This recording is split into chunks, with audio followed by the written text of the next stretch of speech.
안녕하십니까. 신인균의 국방TV 시큐리티 뉴스입니다. 자, 오늘도 아주 중요한 안보 소식 알려드리도록 하겠습니다. 러시아가 완전히 미쳐버렸습니다. 전쟁 제대로 안 되고, 그리고 푸틴 대통령 외국도 못 나가고 하다 보니까 완전히 그냥, 시체말로 돌아버렸는데, 어떻게 돌아버렸는지 또 이 후과는 또 어떨지 한번 보도록 하겠고요. 윤석열 대통령이 해군작전 사령부를 방문해서 미국의 전략원잠에 탑승을 했죠. 그래서 뭐 여러 가지 그 안보 이야기를 나눴는데, 지금 북한이 그런 것에 반발해서 탄도미사일을 쐈지 않습니까? 미국이 야, 니들 그러다가 죽는다 해서 B2 폭격기를 전진 배치했습니다. B2 폭격기에 어떤 무장이 들어가는지 알아보겠는데, 팁을 드리면 완전히 그냥 오늘 밤에 김정은이 핵 안 터뜨리고 제거해버릴 수 있는 무장을 탑재할 수 있습니다. 김정은 조심해야 되는데요.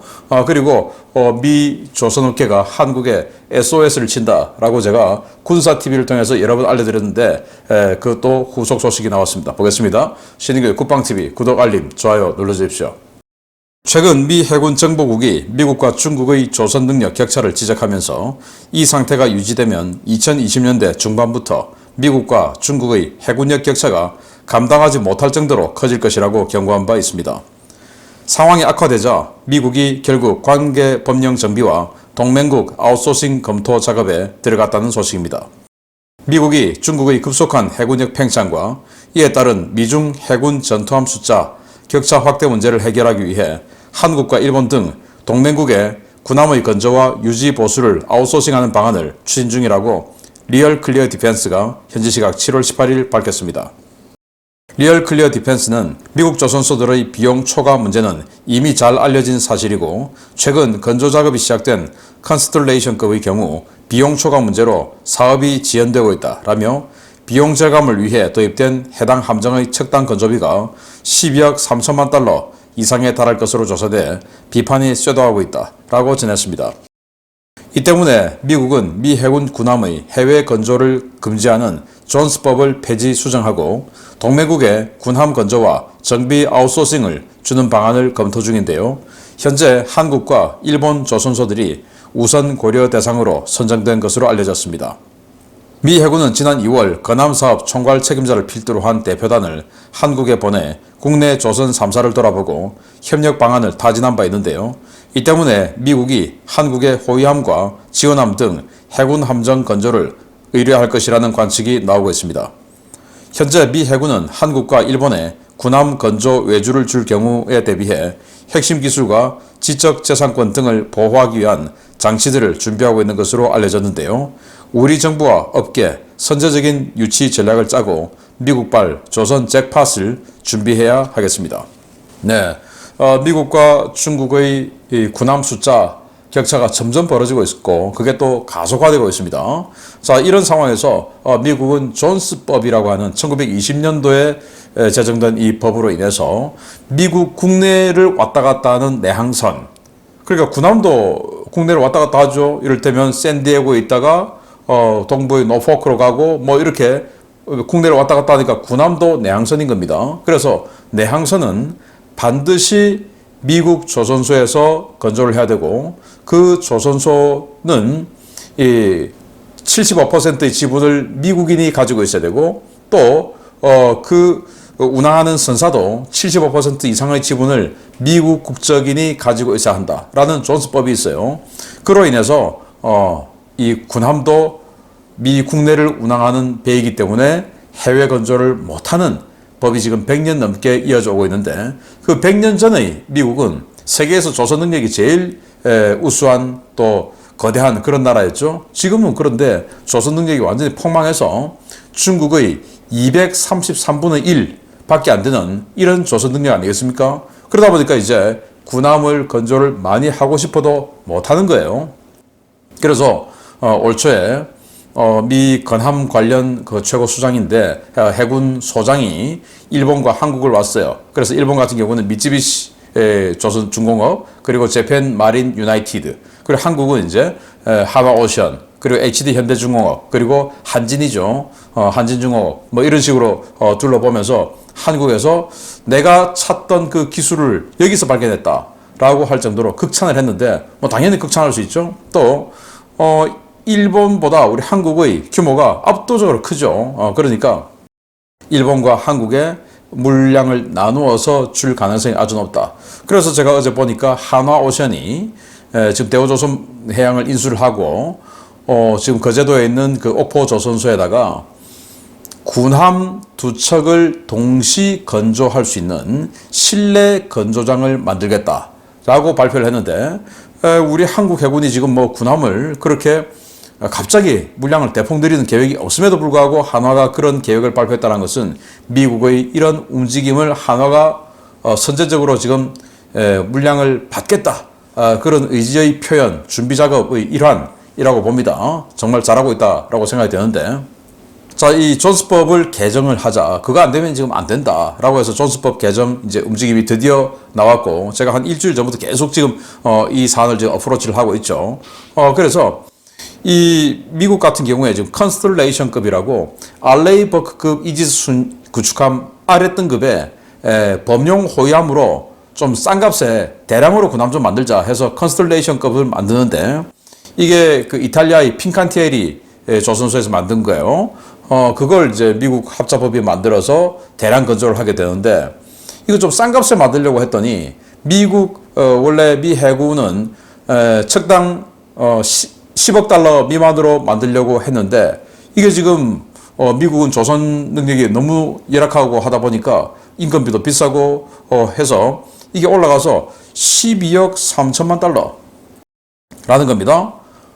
그러면 한 20% 이상의 건조비가 증가했죠. 거기다가 또 건조 능력이 안 되다 보니까 이게 기간도 더 늘어나는 겁니다. 그런데 중국은 완전히 지금 붕어빵 찍어내듯이 군함을 찍어내고 있는데 안 되는 거죠. 그래서 이제 일본이나 한국 등 동맹국에다가 물량을 좀 맡겨야 된다라는 지금 논의가 나오고 있고, 그러면 법을 개정해야 된다. 그리고 법 개정 논의가 지금 나오고 있는 거예요. 저는 될 거라고 보는데, 이 관련해서 중국과 미국의 이 격차 이런 것들을 내일 제가 군사TV, 신인균 군사TV의 디펜스 브리핑을 통해서 제가 좀 더 또 자세하게 브리핑을 해드리도록 하겠습니다. 우리 조선소가 이거 저는 굉장히 큰 물량을 받아올 수 있다라고 생각이 됩니다. 지난 7월 17일부로 종료된 흑해 곡물 회랑 구상 이후 러시아가 흑해 해상교통로에 대한 위협을 강화하고 나섰습니다. 기뢰를 부설하는 것은 물론 선박 납포와 격침 위협도 들고 나왔는데, 인접 나토 해군과 충돌 우려가 커지고 있습니다. 러시아는 7월 20일부터 흑해에서 우크라이나로 향하는 모든 선박을 군용 화물을 선적한 잠재적 군 수송선으로 간주하고 대응할 것이라고 러시아 국방부가 현지 시각 7월 19일 밝혔습니다. 러시아 국방부는 성명을 내고 모스크바 시간으로 7월 20일 자정부터 흑해에서 우크라이나로 향하는 모든 선박은 잠재적인 군용 화물선으로 간주될 것이라며, 러시아 해군은 우크라이나로 향하는 선박에 개항된 국기를 식별할 것이고, 국기가 식별된 나라는 이번 전쟁에서 우크라이나 편으로 연루된 것으로 간주할 것이라고 위협했습니다. 러시아는 흑해 곡물 회랑 구상 합의 시간 만료 이후 오데사 곡물 창고를 공습하는가 하면 흑해 해상교통로에 기뢰 부설을 시작했는데요. 이 때문에 개전 초 러시아 유실 기뢰로 상당한 피해를 입었던 루마니아와 불가리아, 튀르키예 등 흑해 인접국들의 우려가 커지고 있습니다.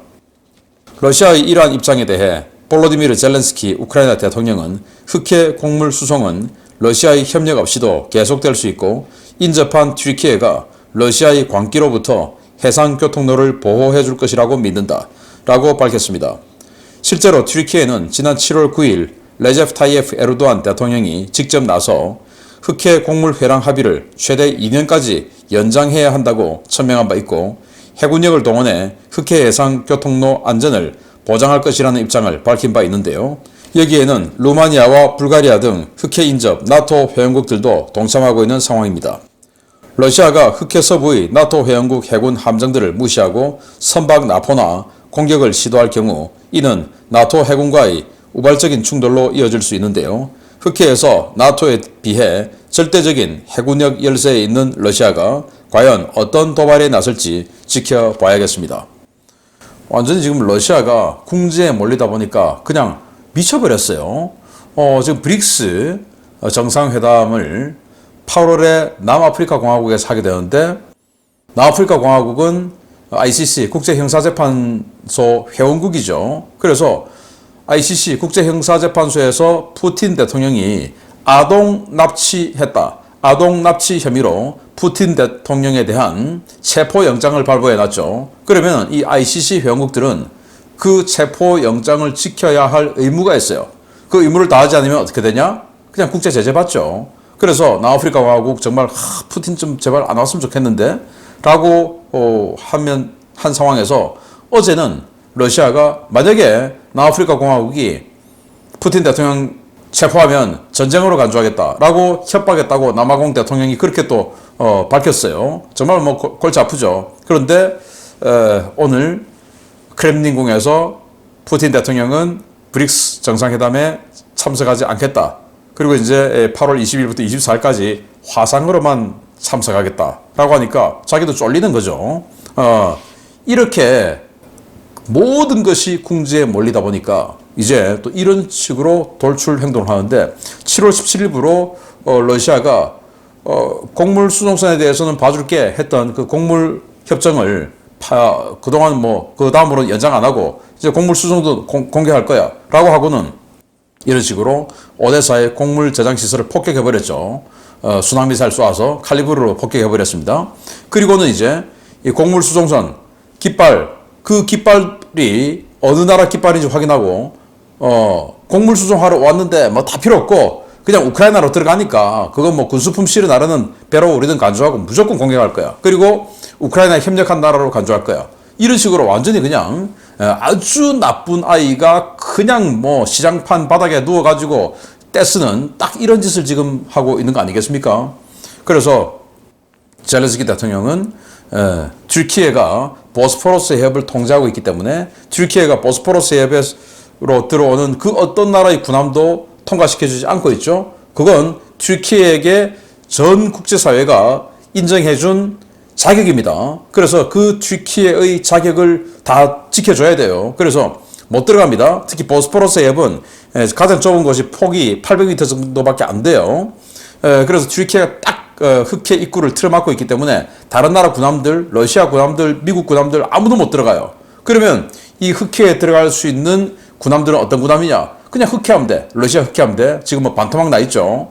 그리고 우크라이나는 지금 뭐 함대가 없으니까 루마니아 해군, 그리고 불가리아 해군, 그리고 튀르키예 해군. 이 흑해에 연안에 있는 나라들만 들어갈 수 있는 겁니다. 불가리아와 루마니아는 원래 흑해를 사용하는 군함 이 해군인데 또 해군력이 그냥 뭐 한 줌밖에 안 돼요. 그래서 큰 기대를 할 수가 없고 이제 튀르키예 해군인데 에르도안 대통령이 우리가 지켜준다라고 또 호언장담했어요. 그래서 튀르키예 해군 전력 보면 이렇게 아이다급이라고 해서 튀르키예가 독자적으로 건조한 2,500톤짜리 이런 초계 호위함도 있고요. 그리고 독일로부터 구입한 메코급 호위함도 있고 이런 식으로 튀르키예 해군력 제법 건실합니다. 왜? 그리스하고 에게에서 지금 이권 충돌을 하고 있기 때문에 해군력 필요하죠.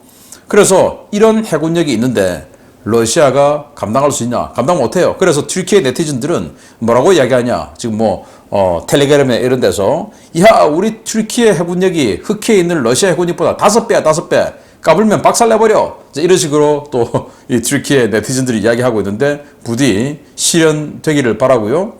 자, 만약에 오데사에서 나오는 이 곡물 수송선들이 루마니아, 불가리아 이 영해 20km 안으로 들어가서 붙어서 들어온다면 그걸 또 러시아가 공격할 수 있을까? 공격 못하죠. 왜? 남은 영해니까. 영해 내에 있는 것을 공격하면 그건 침략 행위 아니겠습니까? 이제 이런 것들. 그렇게 되면 이제 이 수송 어떤 항해 길이가 한 2배 이상 늘어나는 그런 또 마이너스 요인이 있죠. 지금 안 그래도 이 러시아의 이 문제 때문에 지금 국제 밀가루 가격이 폭등하고 있는 상황이라고 하지 않습니까? 그러면 우리가 평소에 사 먹는 빵값 이런 거 다 올라가게 되죠. 정말 러시아는 국제적인 문제가 아닐 수 없다라는 상황이고 또 이런 말도 안 되는 억지를 부리고 있다. 한마디로 돌아버렸다. 그런데 도른 것에는 몽둥이가 약이다. 튀르키예가 몽둥이를 좀 잘 들고 옆에 서 있기를 바랍니다. 세 번째입니다. 어제 윤석열 대통령이 외국 정상으로는 처음으로 미국 전략원잠에 승함해 북한에 대한 강력한 경고 메시지를 보냈습니다. 북한이 탄도미사일을 쏘며 도발하자 미국이 더 강력한 경고 제스처를 취하고 나섰다는 소식입니다. 유사시 한반도 지역에 신속 전개될 수 있는 전략 폭격기들을 역대 최대 규모로 집결시킨 미국이 폭격기 전력을 더 보강하고 전략 자산들도 추가 증원한 사실이 확인되었습니다. 미국은 지난 18일 부산 해군작전사령부에 입항한 오하이오급 전략원잠 켄터키함의 보호를 위해 두 척의 최신형 이지스 구축함을 전진 배치했습니다. 부산 인근 해역에 전개된 이지스 구축함은 SM-3 블록 2A와 SM-6 미사일을 모두 운영할 수 있는 최신형 이지스함인 존 핑과 랄프 존슨으로 확인되었습니다. 미국은 폭격기 전력도 전진 배치했습니다. 미사와 기지에 전개되었던 B-1B 초음속 폭격기 2대는 7월 17일부터 미사와에서 1100km 남쪽에 있는 이와쿠니 해병 항공기지에 전개되었고, 도쿄 인근 요코타 공군기지에 배치되었던 B-52H 전략 폭격기 역시 당일 배치가 아닌 BTF 임무로 7월 20일 현재까지 전개되어 있는 것이 확인되었습니다. 미국은 유사시 논스톱으로 평양을 타격할 수 있는 알래스카의 엘멘도로프 공군기지에도 추가 전력을 전개시켰는데요. 현지 시각으로 7월 19일 B-2A 스텔스 폭격기가 긴급 전투 전개 임무로 엘멘도로프 리차드슨 기지에 전개된 것이 확인되었습니다. 이곳에 배치된 B-2 폭격기는 유사시 6시간 안에 평양 상공에 도달할 수 있는데요. B-2는 모든 폭탄의 어머니라 불리는 초대형 폭탄 GBU-43이나 60m 이상의 철근 콘크리트를 관통할 수 있는 초대형 벙커버스터 GBU-57 두 발을 탑재할 수 있습니다. 윤석열 대통령은 19일 켄터키함 승함 행사 중 가진 연설을 통해 북핵 위협에는 압도적인 힘으로 대응할 것이며 북한 도발은 정권의 종말로 이어질 것이라고 경고했는데요. 중국과 러시아라는 뒷배를 믿고 잘못된 길을 걷고 있는 북한. 중국과 러시아가 지금 한반도 주변에 전개된 미군 전략 자산들을 막을 능력이 있는지 냉철하게 생각해 보길 바랍니다. 네, 켄터키 오하이오급 전략 핵 잠수함이 부산 해군작전 사령부에 입항을 했는데, 야, 저기에다가 미사일 쏘면 어떻게 되는 거지? 라고 조금 우려가 있었는데, 미국이 이 켄터키함을 보낼 때 그냥 보낸 게 아니고 북한의 탄도미사일이 날아오는 것을 가정해서 이 해상에서 지금 그걸 보호하고 있는 전력을 또 따라 보낸 겁니다. 자, 이거예요. 존 핑과 랄프 존슨인데, 이런 식으로 켄터키함이 들어올 때 따라 들어왔고, 자신들은 해상에서 이지스함은 부대에 들어와서 그냥 접안해버리면 끝이에요. 왜? 이지스 레이더를 켤 수가 없으니까. 그래서 바다에서 지금 혹시 북한이 이 해군작전사령부에 켄터키함에 미사일 쏠 수 있으니까 MD 작전 중이다 라는 거예요. 그래서 SM-3 그리고 SM-6 둘 다 운용할 수 있는 최신형 방공함을 같이 따라 보냈고, 또 이것뿐만 아니고 이 북한이 이제 이 켄터키함 들어올 때 탄도미사일 쐈지 않습니까? 550km, 600km. 그래서 딱 켄터키함, 그 하나는 랄프 존슨 이런 식으로 때리는 이 탄도미사일 쐈죠. 그러니까 미국이 야, 너 안 되겠다 해서 긴급하게 이 폭격기 전력들을 이동 배치했어요. 일단 미사와 기지에 배치되어 있던, 미사와는 일본 혼슈 최북단 홋카이도 바로 아래에 있는 그 기지인데, 거기에 있던 B-1B 폭격기 2대를 일본 혼슈 최남단 히로시마 옆에 있는 이와쿠니 기지로 전개시켰어요. 이게 뭐냐? 부산하고 가깝죠. 그래서 만약에 뭔가 어떤 그 켄터키함을 위협할 수 있는 위협 세력이 오면 이 B-1B 폭격기가 들어가서 완전히 그냥 이 LRASM, JASM-ER 이런 것들로 경멸시켜버리는 뭐 이런 작업에 들어가겠다라는 거 아니겠습니까? 왜냐? 지금 동해에 중국군과 러시아군 군함, 전투함 8척이 지금 합동훈련 하고 있죠. 그러니까 그들이 쑥 이쪽으로 내려오면 바로 경멸할 수 있는 전력이 있어야 되죠. 그러니까 부산 코앞의 이와쿠니에 이렇게 B-1B 폭격기 2대를 배치해서 여기서 그냥 LRASM 24발씩 쏴버리면 러시아 군함 3척, 중국 전투함 4척, 그리고 잠수함 1척 있는데 그것들 뭐 한 방에 그냥 먼지처럼 사라져 버리죠. 그런 전력을 이와쿠니에 전진 배치하고, 그러면 이 미사와 기지는 이 북한 북쪽 담당을 하게 되는데 거기는 B냐? 아니에요. 이걸 보여줍니다. 알래스카 엘멘도르프 기지에 이런 게 우리 긴급 작전 전개했다 라고 B2가 지금 택싱하고 있는 걸 보여주는데 그 뒤에 B-52 폭격기 2대가 보입니다. 설정샷이죠. B-52 2대와 B2가 같이 있다 라는 것을 홍보하기 위한 우리 이 정도 능력 지금 딱 전개시켜 놨어 하는 설정샷을 딱 보여주고 미국이 공개를 한 겁니다. 그 말은 뭐냐? B-52가 방공망을 완전 쓸어버리고 그리고는 B-2가 평양으로 들어가서 벙커버스터 내리꽂는다 라는 거죠. 인류 최대의 폭탄이죠. 모압, 폭탄의 어머니라고 불리는 이 모압을 GBU-43을 한 발 탑재를 해서 완전히 그냥 0.1킬로톤 정도의 위력이 있다고 하는데 그거로 완전히 그냥 초토화 시켜버리든지 지상에 있는 것을 아니면은 GBU-57 그러니까 60m의 콘크리트를 뚫고 들어가서 폭파할 수 있는 벙커버스터 2발을 탑재할 수 있는 능력. 그러니까 뭐 김정은이가 있는 지하 벙커 또 김정은이가 있는 지상의 집무실 그냥 쓸어버린다. 이런 사인을 북한에게 주는 거죠. 지금 동해에 들어와 있는 중국군 러시아 해군의 군함 잠수함 포함해서 8척의 전투함 8척의 그 뒷배를 믿고 까불고 있는 북한, 김정은, 김여정 훅 간다 조심해 라는 말을 전해주고 싶습니다. 미국이 이런 준비까지 하고 있다. 이런 서비스까지 하고 있다. 라는 소식을 전해드렸습니다. 마치겠습니다. 감사합니다.